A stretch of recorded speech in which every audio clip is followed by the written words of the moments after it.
वर्ष में 24 एकादशी होती हैं और जिसके बारे में हमने पहले भी बात की है। मेरी पुरानी वीडियो में मैंने पूरा बताया था कि हम 1 से लेके 24 एकादशी के बारे में बात करेंगे, जिसमें से 1 से लेके 6 तक की एकादशी मैंने बताई भी थी आपको शॉर्ट में। आगे की एकादशी के बारे में हम जानते हैं। 6 एकादशी और कौन-सी हैं वो?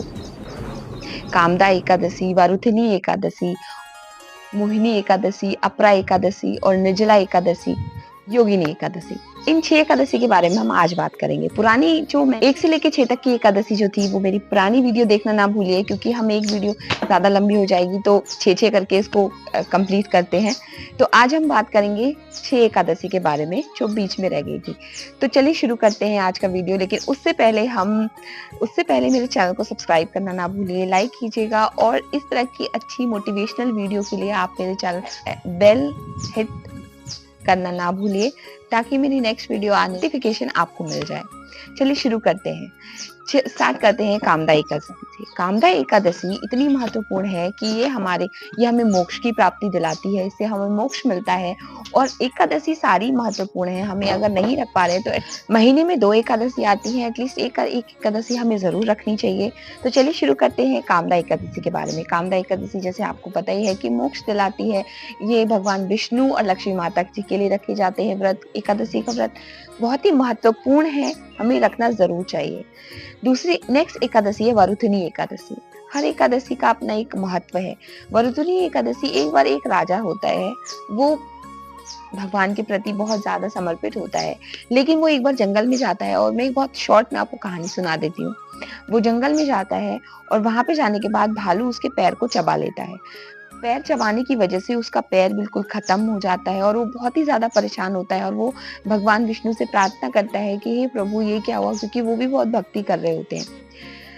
फिर उनको कोई बताते हैं कि आप प्लीज, आप भरतनी एकादशी आने वाली है, आप वो रखिए, उससे आपको आपके पापों से मुक्ति मिलेगी। क्योंकि जाने अनजाने में हमसे कुछ पाप ऐसे हो जाते हैं जिसके बारे में हमें नहीं पता होता है, हमसे गलतियां हो जाती हैं और जिसकी पनिशमेंट हमें मिलती है। और बहुत ही अच्छी बात है कि अगर हमें इसी जन्म में मिल जाए, क्योंकि अगर नेक्स्ट जन्म में मिलेगी तो वो फिर हमसे टॉलरेट नहीं हो पाएगी। तो फिर वो भरतनी एकादशी का व्रत रखते हैं और उन्हें उनके मतलब पापों से मुक्ति मिलती है। और फिर आगे जाके, लेकिन पैर उनका वो हो चुका होता है, खत्म हो चुका होता है, तो फिर लेकिन उनको उस चीज से मुक्ति मिलती है। नेक्स्ट एकादशी आती है मोहिनी एकादशी। मोहिनी एकादशी बहुत ही इंटरेस्टिंग है, मुझे तो बहुत अच्छी लगती है इसकी कथा। इसकी कथा हम सब ने सुनी होगी, हम सबको पता होगा कि जैसे समुद्र मंथन हुआ था और समुद्र मंथन के समय जब उसमें से अमृत मिला था और अमृत की वजह से देवता और दानव दोनों आपस में लड़ने लग गए थे, तो किस तरह से भगवान विष्णु ने एक मोहिनी अवतार लिया था। और वो मोहिनी अवतार जब उन्होंने लिया तो देवता और दानव दोनों ही मोहित हो गए, क्योंकि देवताओं को ये बात पता थी कि भगवान विष्णु ही मोहिनी अवतार में आए हैं। तो और दानव जो थे वो भी मोहिनी अवतार देखकर मोहित हो गए। यही है मोहिनी एकादशी की कथा। तो ये हमें रखनी चाहिए, हमें इससे हमारे पापों की मुक्ति मिलती है। और हमें जिस तरह से अमृत प्रदान किया था भगवान विष्णु ने, उसी प्रकार से मोहिनी एकादशी रख के हमारे जीवन में भी अमृत ही मिलेगा। तो ये नेक्स्ट एकादशी अपरा एकादशी। अपरा एकादशी की कथा कुछ इस प्रकार से है कि एक बार एक राजा जो बहुत भक्ति करते थे, लेकिन उनकी एक अकाल मृत्यु हो गई। अकाल मृत्यु होने की वजह से वो एक प्रेत योनि में चले गए। प्रेत योनि में चले जाने के वजह से वो पीपल के पेड़ में भटकते रहे। अब क्योंकि प्रेत योनि में थे, भटक रहे थे, उन्हें मुक्ति चाहिए थी। उस मुक्ति को पाने के लिए उन्हें किसी ऋषि ने कहा कि आप अपरा एकादशी का व्रत रखिए। अपरा एकादशी का व्रत रखने से आपको इस प्रेत योनि से मुक्ति मिल जाएगी और आप इस प्रेत योनि से छुटकारा मिल जाएगा। वो वैसा ही करते हैं। वो भूत के रूप में होने के बाद भी, प्रेत के रूप में भी होने के बाद भी वो एकादशी का व्रत रखते हैं और उन्हें उस प्रेत योनि से मुक्ति मिलती है। यह है अपरा एकादशी की कथा। बहुत ही शॉर्ट में मैंने आपको बताई, आई होप आपको अच्छी लगेगी। नेक्स्ट एकादशी है निर्जला एकादशी। निर्जला एकादशी के बारे में ये मान्यता है कि अगर आप सारी 24 एकादशी नहीं रख पा रहे हैं और आप निर्जला एकादशी का व्रत रखते हैं, तो आपको 24 एकादशी का फल मिलेगा। ये हमारे पापों को मुक्ति दिलाती है। ये पूरे 24 घंटे की, सारी एकादशी तो वैसे 24 घंटे की होती है। निर्जला एकादशी में आपको जल भी नहीं ग्रहण करना होता है। थोड़ी सी बहुत ही ज्यादा क्रुशल होती है ये एकादशी, लेकिन इसको रखना बहुत जरूरी है। निर्जला एकादशी की छोटी सी कथा मैं आपको बता देती हूँ कि जो पांडवों में भीम थे, वो व्रत नहीं रख पाते थे। आपको पता ही होगा कि वो बहुत खाते थे, उन्हें भूख बहुत लगती थी, वो इतनी शक्तिशाली थे कि उनका जो शरीर था वो कई गज, कई योजन बड़ा था, और वो जितने भी बैल होते हैं उनकी इतनी शक्ति थी उनके पास। की भी बहुत बड़ी कथा है कि जब शिव जी को ढूंढने गए थे वो, तो मतलब उन्होंने भी बैल का रूप रखा था, और मतलब बहुत ही एक कथा है, मैं आपको अपनी दूसरी वीडियो में बताऊंगी, आप जरूर देखिएगा। इसकी भी पूरी एक कहानी है कि कैसे केदारनाथ में वो, जब अगर आप केदारनाथ गए होंगे तो वहां पर उनकी पीठ पे, जब आप केदारनाथ गए होंगे और आपने पूजा की होगी, वहां पर जो मेन विग्रह है, आपने जब उसमें हाथ लगाया होगा तो आपको फील होता है कि वहां पे कोई बैल का जो पीछे का हिस्सा होता है ना, वो है। तो वहां पे शिव जी छुपे थे और जगह जगह पे उनके वो पार्ट्स हैं वहां पर। तो वो उसकी भी पूरी कथा है, वो मैं आपको नेक्स्ट वीडियो में बताऊंगी। लेकिन यहाँ पर हम बात कर रहे हैं निर्जला एकादशी के बारे में।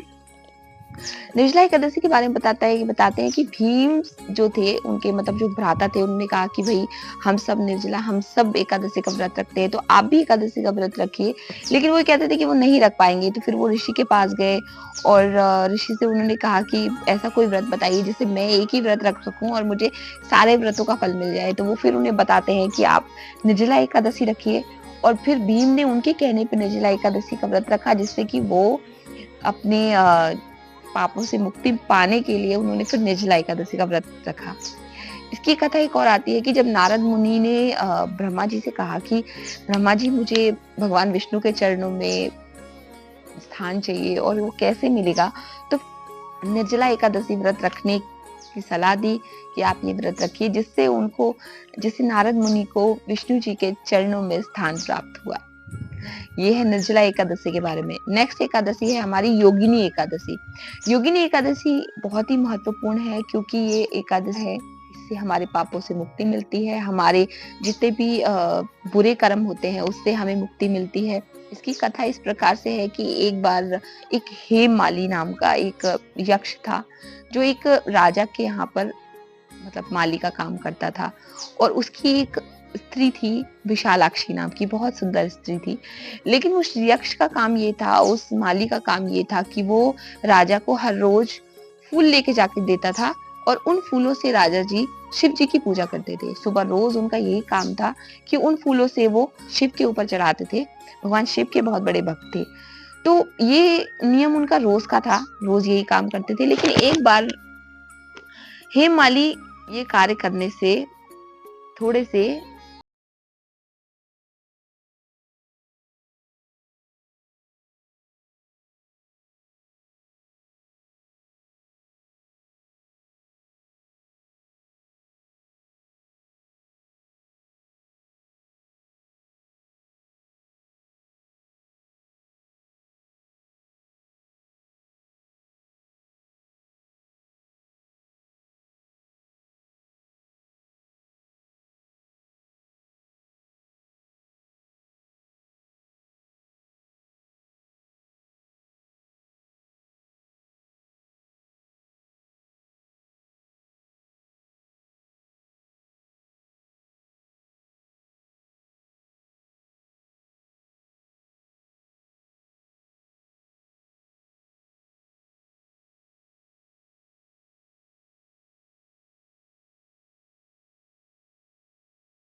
हैं, ताकि जाने अनजाने में हमसे कोई गलती हो जाए, जाने अनजाने में कुछ ऐसा हो जाए जो कि हम हमें उसका, वैसे भी आजकल तो कितना सारा वो हो रहा है कि भाई कुछ भी होता है, परेशान इंसान इतना परेशान घूम रहा है कि मतलब उसके पास समय ही नहीं है किसी से बात करने का। तो बेस्ट वे है, पूजा करने का समय नहीं है, सुबह फटाफट उठ के ऑफिस जाओ, घर आओ, फटाफट बच्चों में लग जाओ, there are lot of things. तो वो चीजों को कंट्रोल करने के लिए एक व्रत है हमारे पास सबसे अच्छा, एकादशी। तो वो फिर क्या होता है कि वो बेचारे कोढ़ी के रूप में भटकते रहते हैं, और फिर लेकिन वो एक अंगिरा ऋषि के पास, उन्हें कोई मतलब, क्योंकि उन्हें अपनी पुरानी चीजें याद रहती हैं जब वो धरती पे आते हैं और वो जब कोढ़ी के रूप में भटक रहे होते हैं, तो क्योंकि उन्होंने अच्छे काम भी किए होते हैं तो उन्हें वो सब चीजें याद रहती हैं। जब उन्हें वो सारी चीजें याद रहती हैं